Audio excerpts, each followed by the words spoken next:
again, 1 minute. Normally I do this in my office at home. That's where we do pretty much all of our work. We do Skype work with teams and individuals all around the country, so it's on the phone and on Skype. So I'll address the camera, I'll also introduce you guys. Well, I won't introduce you, but I'll turn to you guys. Are we on, Zach? People are going to be tuning in? Yep. All right, good. I'll give 1 more minute. Normally I would use a sheet, but what happens is we're doing actually a top 10 list. My brother picked the top, so I'm like, I don't know the whole list of 10. I can talk to all these points, but you know. All right, ready to roll? Okay, no Eye of the Tiger, but welcome back to Mindset Monday. I'm Gene Zanetti, your coast-to-coast mindset coach, bringing you the best available wrestling-specific mindset information anywhere in the world. Wrestling Mindset. Make sure you check out our website, www.wrestlingmindset.com. Make sure you like us on Facebook, Instagram, Twitter, Snapchat, and let's record this call while we're at it. All right, we're good to go. Wrestling Mindset. So we're live right now. You'll notice we're at a different location than usual. Normally we're in the Zanetti office. We're at Motives Movement in Manalapan, New Jersey. Wrestling Mindset coach Mike DeMarco also running his gym right here. We have the Raritan High School wrestling team. They're going to be doing Wrestling Mindset this year. Excellent stuff. So make sure you check out our programs, check out on our website, sign up for your one-on-one free trial session, and really get to that next level. As we always talk about, wrestling is 80–90% mental. Kerry Cole out on his website says wrestling is 90% mental, 95% mental. But we say we're training 90% physically. That's a problem. If we're saying the sport's 90% mental, we're training 90% physical, we're not training very smart. We have to work very hard and work very smart. So that's what we're here to do. We're here to bridge that gap between that physical and mental training. We're in a gym. Yeah, it's hardcore right around here. Physical and mental. It's not either or. It's both and. You have to work very hard and you have to work very smart. It's not either or. Both and. Okay, so Wrestling Mindset, our topic of the night. Another thing you're not normally used to seeing me do is read off a paper. Well, we have a nice long list here. Rules for wrestling season. 10 rules for wrestling season. And so we're not just giving a speech to the people here. We have a nice live audience here. You may or may not be able to see. You don't have to take the phone out of the chute, but we're going to speak to this group also. Okay, so 10 rules for wrestling season for a mindset. And we were sitting in your shoes not that long ago. We were in the same boat. We competed. Mike competed, and we know how mental the sport is. And we get fired up about this because we wish we had someone do this for us when we were your age. So now we can do that, so we're going to deliver that to you live. 10 rules for wrestling season. Number 1, never be outworked. Pretty common sense. You've probably heard that from every single coach that you have. That Iowa mentality, that Gable Iowa mentality, but it's not just Iowa. It's everyone around the country. You can't be outworked. So it's okay if you're getting beat, but it's not okay to get outworked because that's completely under your control. So you have to control the things you can control. Forget about the things you can't control. Your work ethic is totally under your control. So you should be competing with each other in the room to see who's the hardest worker. Good friendly competition. Not that we're comparing to each other because we're going to hit that also. That's not one of the things to focus on. But not being outworked, that's totally under your control. And that's for a lot of our callers who aren't wrestlers. Wrestling, maybe you're in sales, maybe you're in teaching, maybe nutrition, anything, whatever, your business, your career. Don't be outworked by your competition. That's directly under your control. A lot of top coaches have that attitude. We're the first ones in the room, we're the last ones out. We're the first ones out of tournament, we're the last ones out of there. So never be outworked by an opponent. Number 2, don't focus on your record. And this is going to fall in the category of do as I say, not as I did. Because I made this mistake all the time. Constantly focused on my record. I loved looking at that newspaper in the morning. And now you guys have, the Sheriff Conference website, right? So those rankings, they have rankings up also. Yeah, I was all over that. So that was a huge mistake I made. I was the poster boy of that. He beat this guy 5-2. He lost to him 7-2. So this is probably going to be a close match, right? Records, rankings, seedings, predictions. We don't want to focus on that. It's outside of our control. All right, we'll make a slight tangent here. And for all of our callers who've heard us do this many times, there's a difference between the predator and prey mindset. And you'll be hearing about this throughout the season. You guys ever heard me talk about that? Predator, prey? Some of you? Okay, so we know what's the difference between predator and prey just by looking at them. How do you know predator versus a prey? You guys know this? You heard this before?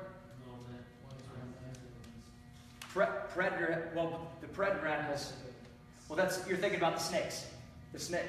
Okay, so predator animals have their eyes in the front of their head. Lions, tigers, bears. Now, prey animals, squirrels, chipmunks, rabbits, their eyes are on the side of their head. Why does a predator need to have their eyes in the front of their head?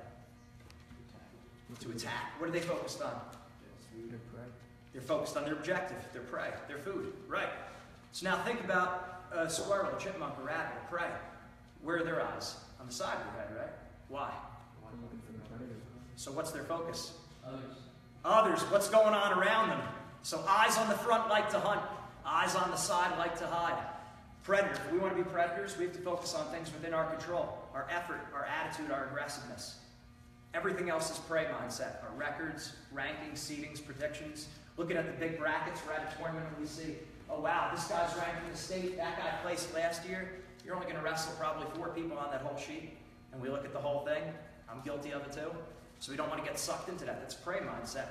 We don't want to look bad in front of our coaches, teammates, family, friends. We want everyone to respect us. Pretty girl in the stands, right? We want to impress people. But that's prey mindset. Do you see? That's an important thing because that's outside of our control. So don't focus on records. Focus on effort, attitude, and aggressiveness. Be a predator. Number 3, cutting weight does not make you a better wrestler. People think just because you could hit a certain weight class, just because you could physically make the weight, then you're going to be better. Not necessarily the case. Many, many wrestlers, and I'm sure you guys have seen this time and time again, wrestlers very good. So the first period they're winning the match, and then the whole rest of the match they're just holding on to a lead. I had a wrestler like that when I used to coach. When I was at Springfield College, I did my master's degree in sports psychology, and we had one wrestler. He was really good. He cut a tremendous amount of weight. First period, he always had the lead. He built up like a 4 or 5 point lead in the first period, and then it was sad. The rest of the match, we just watched the other guy chip away at his lead. And it was like, was he going to hold on in the third period or not? So cutting weight doesn't make you a better wrestler. In fact, when I was your age, I used to think that like every wrestler had to look like Rocky IV, like obliques and everything, like 3% body fat. They've done studies with this with world champions and Olympians. The average body fat is actually between 6 and 10% of Olympic and world champions. Now, that may be a little bit higher because they're older than us, or than you guys. Might be younger than me. I still feel like I'm your age. But no, they're probably, they're a little bit older, so they're going to have a little bit higher body fat. But if you notice, they're not all shredded up. They don't look like bodybuilders because you need a certain amount of carbs. You need a certain amount of fat, good fat in your body so you can do the job that you have to do. Wrestling's not bodybuilding where, hey, you step out on stage and that's it. You have to go at a high level for, how long is the match? 6 minutes? What's overtime? Another minute? 7? So how long can a match possibly be? 8 minutes or 8, 9 minutes? Okay, so you've got to be able to go hard for 9 minutes. Cutting weight doesn't make you a better wrestler. Getting better at wrestling makes you a better wrestler. So try to understand that. And I know a lot of you hear this from family and friends and teammates and coaches. We've all heard it before. I used to think that when I was your age, hey, if I could get lighter, that means I'm going to be better. Not true. Get better as a wrestler. Okay, so that's number 3. Number 4, have a purpose in practice. You've got to have a purpose in practice. If you fail to plan, you plan to fail. There's a lot of people who are training tonight. You guys just got done with the lift? Or are you doing that? You had practice? All right, so there was a lot of teams that were practicing. A lot of people wrestled. Zach, who's coaching at Bayonne, your team was practicing today, correct? Yep. So every team around the state, around the country is practicing. What separates you from them? As we said before, you have to train very hard and very smart. So one of the things we recommend is have each person in the room know 2 or 3 things you want to work on. Not 10. My brother is a little bit guilty of this. My brother Greg, being the ultimate perfectionist, he had a list of 15 things to work on. Too much. Pick 2 or 3 things you need to work on. By the end of the night, each of you should have that. And make sure you don't let one day go by in practice where you don't work on that. That's the mental approach to practice. My own example. I was not good at finishing a front headlock. I was bad at defending a high crotch when someone was in on my leg. And mat returns. I never had a very good mat return. I was no Mike DeMarco. But here's the thing. I maybe did hundreds of practices the whole year. Hundreds. If there's 365 days in a year, I probably wrestled 300 of them. Okay? How much time, though, did I spend on high crotch defense? What are the other ones I said? Front headlock and mat return. Very little. Only when the coaches put me in those positions. That's not okay. You see that? Now you could have a guy who did literally half the practices as me and spend time on his problem areas and got a lot better. So it's how much time you're putting in and what you're putting into your time. Like we said, it's not either or. It's both and. Everyone around the state was practicing. So if you want to beat your opponents, you have to, train smarter. And that might mean sometimes coming in early or staying later to work on those problem areas. Like let's say you're me and you have to work on that finishing front headlock. Your coach may not go over that in practice. It's not his fault. You only have so much time. You might have to say, okay, 5 minutes after practice, I'm working on my front headlock. And again, this is directed to you guys who really want to be, you want to attack a high goal. If you're just trying to be average and it's like, well, this doesn't really matter that much, just go to practice. But if you're really trying to beat people and try to get your goals, training smart too. Training hard and smart. So having purpose in practice. Gable talked about this, John Smith talked about it. Number 5, and we touched on this, stop comparing with other people. Winners compete with themselves. Remember after Michael Phelps won the Olympic gold, and it showed a picture of, what was the guy? This guy from South Africa who was looking at him? And it says, winners focus on winning, losers focus on winners. And it showed a picture of Michael Phelps like looking straight ahead at the end of the pool, and the guy was looking at him. Well, that's predator-prey mindset. Eyes on the front like to hunt, eyes on the side like to hide. We can't compare ourselves to each other or other people. It's just not it's not a good thing. Champions compete with themselves. And I remember when I came in a few years ago, I don't know who was here, if anyone, and I remember making this point to Seidenberg, because not singling them out, but it's like he had 2 older brothers who have a pretty big legacy over there, and it's like you've got to focus on you. You're a different person than your brothers, and that's a topic close to my heart because I have 2 younger brothers. But maybe you don't have a brother who competed. Maybe it was a parent who competed in a different sport, or maybe you're just comparing with your friends. But don't do that, because that's why a lot of this world, people are depressed, people are stressed out because we compare to each other. And you guys actually, I feel for you because you guys have it worse than me. When we were competing, me, Zach, and well, Mike maybe a little bit too, but it wasn't like Facebook, Instagram, Twitter, Snapchat, which you should be following Wrestling Mindset on, by the way. That's a good thing. We're constantly pumping great information. But I didn't have that while I was competing. So like every one of my friends, we'd AOL. When I was in high school, it was AOL. You'd see a name pop up on the side. It's like, my opponent would pop up on there every now and then. But you guys are like, you see people constantly, what they're doing, who they are. And like when the districts come around, all your friends in the wrestling world are going to be hyping up the districts. Everyone's going to be hyping up the regions. You look at LeBron James, what does he do? Now I know we're not basketball players here, but like we said, you have to study the best people in the world. When LeBron goes in the playoffs, he does what's called a blackout. He turns off his social media. He doesn't go on social media for the entire playoffs. In fact, his former coach said something like halfway negative about him, and they asked him, hey, what did you think about what your coach said? And he said, I don't know about it. I never heard that because I'm off social media. And why? Because he said the pressure could get to him when he's hearing from all these different sources. And that's LeBron James. The guy's a multimillionaire. The guy's a multiple-time world champion in basketball. He's one of the best at his sport. He might be the best right now. So if he feels pressure from it, chances are a lot of us are going to feel that same pressure. I know I did. Again, this is the category, do as I say, not as I did. Don't compare to other people. Let's see, what do we have? Next, number 6, being thankful for the opportunity to wrestle. So we're going over some of these in the car. Zach pointed out, very, very appropriate with Thanksgiving this week. Now, we have a list. When we work with our teams, you guys will go through this with Mike when he takes your team through it. We have all of our wrestlers go through 4 mindset principles. Seems a little corny at first. If I was sitting in your shoes, I'd be like, why are we getting up and doing this? All right, but you see this at martial arts studios all the time, martial art gyms, dojos. You see this with the military. They get up on their feet. They know who they are. They know what they believe, and they go through their principles. And the very first one we have is I'm thankful for the opportunity to wrestle. We tell all of our teams to start practice with it and end practice with it. I'm thankful for the opportunity to wrestle.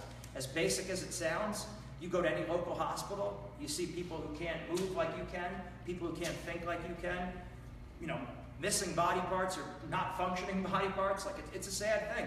So you have an opportunity to wrestle. That's a great thing. How many of you have ever been hurt before during the season or a different sport? You break a bone, or you got sick, got mono.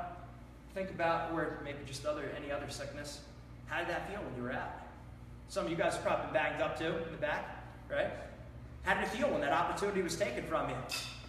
Maybe good for the first or second day. Okay, I got a day off, kind of cruise a little bit. But then when you watch your friends competing and you're up there in the stands, it kind of stinks. We're warriors, man. Warriors are in the fight. It's 2 different types of people. Anyone could call a bullfight. Anyone could be sitting up in the stands and announce the bullfight. It takes a different person to get down there and fight the bull. And that's what you are. You're the bullfighters. You're the matador. You know, Tito Santana, old WWF guy. Bad analogy. You guys know what the heck that is. But so, you know, being the guy, being the warrior down there in the field. So let's stay on that. Let's stay on that. Being thankful for the opportunity to wrestle. That slips our mind a lot. But if you're thankful, that's when pressure isn't going to get to you as much.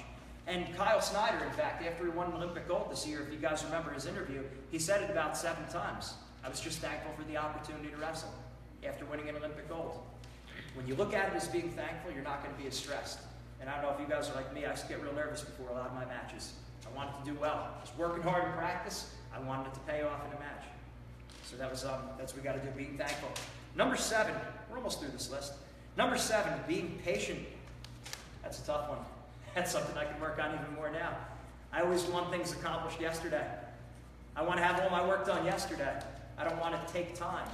But you know, patience, your sport, your academic careers, I'm assuming you guys are looking to go into college, right? Some of you are pursuing advanced degrees. It's a marathon. It's a marathon, not a sprint. Our business too, we're in the same boat. It's not a marathon. It is a marathon. It's not a sprint. So being patient. I'm not saying don't work very hard. You better be working your tails off. I'm sure Mike, your coaches, everyone's making sure you're working hard. But be patient. Even if the results don't come right away, they will. You have to trust the process. See, you spend most of your life, there's a great book, Mastery by George Leonard. It talks about the mastery curve. So this is, people think the mastery curve is like this. Every day you just keep getting better and better and better. And it just goes up a little bit. But what the curve really usually looks like is you start going up and then you hit a plateau. And you stay on the plateau for a little while. And then you start going up again. And then you're on a plateau again. And then you start going up and then you're on the plateau again. The point was, they were saying, you spend actually most of your life on what seems to be a plateau. Does that make sense? Now that's why it always feels like when am I going to turn that corner? When am I going to get better? But we're probably on the plateau for a while, but you are making progress. You have to trust the process. If you keep working hard, you keep working smart, progress is going to come. You're going to get better. So trusting that process, be patient. It's a marathon, not a sprint. Number 8, wrestle for yourself. Wrestle for yourself. And this is a tough one. We don't want to look bad, like I said, in front of our coaches, teammates, family, friends. You know, my dad got me involved in the sport when I was young. So even when I was 22, when I was a senior in college, I wanted to, make my dad proud of me. And I knew he was, he said he was proud, and I know he was, but just it was in the back of my head. Like, I want him to respect me when I'm out there, think that I'm a great wrestler. That's my son. It's just always in the back of my head. But when you think about it, is that predator or prey? Is that a predator or prey thought? Thinking about looking good in front of someone. It's prey. Right? Eyes on the side. Where's my focus? What's going on around me? Yeah. So being careful of that, wrestling for yourself. And one of the lessons we have our wrestlers do right before the postseason, like before districts and regions, we have to make a list of everything they like about wrestling. Good thing even to do now sometime. Make a list of all the things you like about wrestling. It sounds so basic, it's almost laughable. Like, why am I going to do that? That's stupid. No, it's not. Because what happens is once the postseason comes around, you start focusing way too much on winning. And winning is prey. If you're thinking about winning, that's prey mindset. Think about that for a second. I know you're trying to win. I'm speaking to you guys, I want you to win more. But the way you're going to win is by not focusing on winning and losing. That's a tough thing you have to wrap your head around that and chew that over for a little while. You can't focus on winning and losing. You focus on things within your control, your effort, your attitude, your aggressiveness. So why do you love wrestling? What do you like about wrestling? You should be able to name them right off the top of your head. What's fun about wrestling? And you can't say winning because you could win in video games or volleyball or ping pong. What is it about wrestling? We like the challenge. We like the grind. Whatever. Just think about it. You better have a list of that. Okay, number 9. Never quitting. As basic as it is, our 4 mindset principles. Number 4 is I never quit. I never give up. Now, that sounds basic. We could quit in practice, right? We kind of make that face. We're doing our sprints. We make the face like when we look at the coach like, I'm working hard, coach. And it's like, really, we know that we're not going as hard as we possibly can sometimes. That's an element of quitting. Another form of quitting is we're getting beat real bad in a match, by 10 points, something like that, and we just kind of break. That's another form of quitting. But you could also quit while you're winning the match. Did I say winning before? as when you're losing by 10 points and you quit, you break on yourself. But you could also quit while you're winning. You have a 5-0 lead, you have a 5-point lead going into the third period. You're looking over at the clock, which you shouldn't be, because that's prey mindset again. We're looking at the clock, we're like, all right, I got this match wrapped up. That's quitting. You look for the major. Try to get the major if you have a minute left. And that's what you got to do. It's just that whole attitude where you keep scoring and scoring, and eventually the other guy breaks. That's when you stick him in the ground. You step right on his throat. You take the match, now you got to take the guy's heart. You got to be out for blood. We're warriors, man. And that may sound a little bit hardcore, but, and you know I'm saying metaphorically. We're not saying be out for blood and hurt the guy or do something ridiculous. But we're saying have that attitude where you have that lead, you finish all the way through. You score until the very end of the match. Don't just sit on leads. We even see that at the college level, guys holding on to leads. So keep scoring the whole match, never quitting. You could quit while you're winning or losing, so we don't ever break. Number 10 is perspective, and that's, so Bergen Catholic, it's no surprise that you guys probably know, we worked with Bergen Catholic the last 3 years. They've been the number 1 team in the state, and they were ranked in the top 3. Again, not that rankings matter, but just we know they're very good. And before their state tournament this year, they had about 4 guys defending the state title going into Atlantic City, and the team being number 1. So what do you say to that kind of team right before, what do you say to them right before the states? It's like it was Wednesday, the states begin on Friday, and we were actually in the Bergen Catholic room and we spoke to them, and this is what I said to the team: perspective. Number 10 on this list, having perspective. I did a terrible job of that. Wrestling was like my world in high school. I'm not saying it's not great to make wrestling important, but it can't be your entire world, where you're defining yourself based on wins and losses. And that's why at 10 o'clock we do the spiritual strength call every Monday night, because we talk about faith, we talk about God, because you have to know what you believe. I'm not here to tell you what to believe, but you better know who you are as a person, what are your values, what are your faith, what's your morals. That's the kind of thing that really, if you have that perspective, that doesn't change. We live in a very competitive society where it's like, if I win, if I'm a state champ, I'm a great person. If I get into that Ivy League school, I'm a great person. If I make a lot of money, I'm a great person. If I drive this car, if I have that pretty girl, right? We have that kind of a society. That's crap. That's why substance abuse is so high. That's why depression is so high. And that's why suicide is so high. Because we feel like if I have more, and I'm not making light of those topics. I was a school psychologist before I started doing wrestling mindset. Those are very near and dear topics to my heart. That's a byproduct of our society's thinking. If I have more, I'll be happier. Wrong. So what do we tell the Bergen Catholic team? Exactly this. We're like, who you are as a person, your values, your faith, and your morals, that's the cake. Wrestling, winning a state title, is icing on the cake. The problem is when we start making the icing the cake. You get what I mean? When we go backwards and we say wrestling is the cake and everything else is icing. That's bullcrap. That is not how it works, and that's why a lot of people are miserable in this world. You have to know who you are and know what you believe. Then whether or not you win or lose, your identity is safe. Does that make sense? That's that might be the most important lesson here. Maybe it doesn't even have anything to do with wrestling. It does, because if you know who you are, you're going to be less nervous. Think about this. This is me in high school. Wrestling is my whole world. I have to be a state champ. So if I lose, well, now I'm a schmuck, right? Well, I'm no good. I lost to this kid, so I'm no darn good. There's no way I should lose to this person. Okay, maybe, but it doesn't change who I am. And I feel like that was like a nagging thought in the back of my head that if I don't achieve a certain level of success, I'm no good. If I don't get into a certain school, if I don't keep up with my friends, I'm no good. And that's why keeping that perspective. So we make all of our wrestlers make a list. What are your priorities in order? So for myself, it's like my faith, my family, school, then wrestling, then my social life.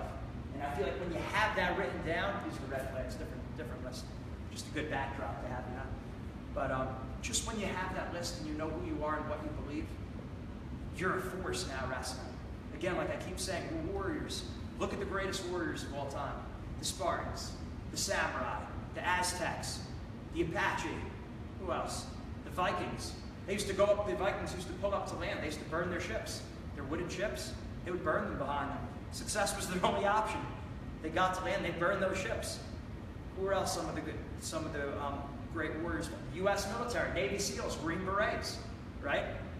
And then I think about like the early Christian martyrs who were all killed for their faith. That's a form of, they were warriors too. Okay, well what do they all have in common? The Spartans, the Samurais, the Aztecs, all of them. Number one, they know what they believe, and two, they're willing to die for it. They know who they are. Now, what does that have to do with you as a wrestler? Okay, well, wrestling, you're not going to die. You lose, you get embarrassed, you get mad, you live to fight another day. These warriors were going off into battle, and they come out, or they don't come out at all. Their loss is death. So if they can numb their hearts to the fear of death, we can numb our hearts to losses and making mistakes. But we got to know who we are first. There's no way to be numb to that fear if we don't know who we are. So that's why perspective is very big. And then we always throw in a bonus, number 11, mindset training, wrestling mindset. We're constantly bringing you great information. And you guys, you're going to have that opportunity. Coach Mike is going to be coming in. He'll be working with your team. That's going to be excellent. And the mindset training, like I keep stressing to our callers all the time, and those who are on our conference call, so we got these funny headphones on, make sure this is the introduction to the mindset program. You have to do the things we're telling you to do. We're in a gym. Nobody thinks about doing pull-ups. We don't just sit here and think about doing pull-ups. Mike might explain to you how to do them and why they're important, but if you want to get stronger, you have to do the pull-ups. It's the same thing with squatting. Where's the squat rack? Over here? Is this it? Around here? Plenty of them. Okay. The point is you physically do the exercises. It's the same thing with your technique. You guys had practice today? If coaches showed any moves, what do you do after that? You drill it, right? You practice it, right? Zach, you guys showed moves in your practice over at Bayonne, and I'm sure after that they drilled the moves. Everyone didn't walk out the door after they learned the moves. Right. So it's the same thing with your mindset. This is an introduction, and it's doing these worksheets that you guys are going to be getting during the season for our callers. Anyone who wants to try out our free trial session, again, WrestlingMindset.com. Take a look at that. We'll give you a sample of the program. And doing these exercises, doing the mindset worksheets, that's what's going to take it to the next level. We have to work out our mind the same way we work out our bodies in the gym. We have to work out our mind the same way we do our technique and practice. All right, so stay with us, Wrestling Mindset. Again, we're here in Manalapan, New Jersey at Motives Movement with the Raritan High School wrestling team. We're excited. Next week, we're going to be back, not same place, but we'll be back at the same time, 9 p.m. Eastern Time. Mindset Monday, Wrestling Mindset. Make sure you like us on Facebook, Instagram, Twitter, Snapchat, and follow us. We're going to be constantly pumping great information to you. Have a good night, everyone.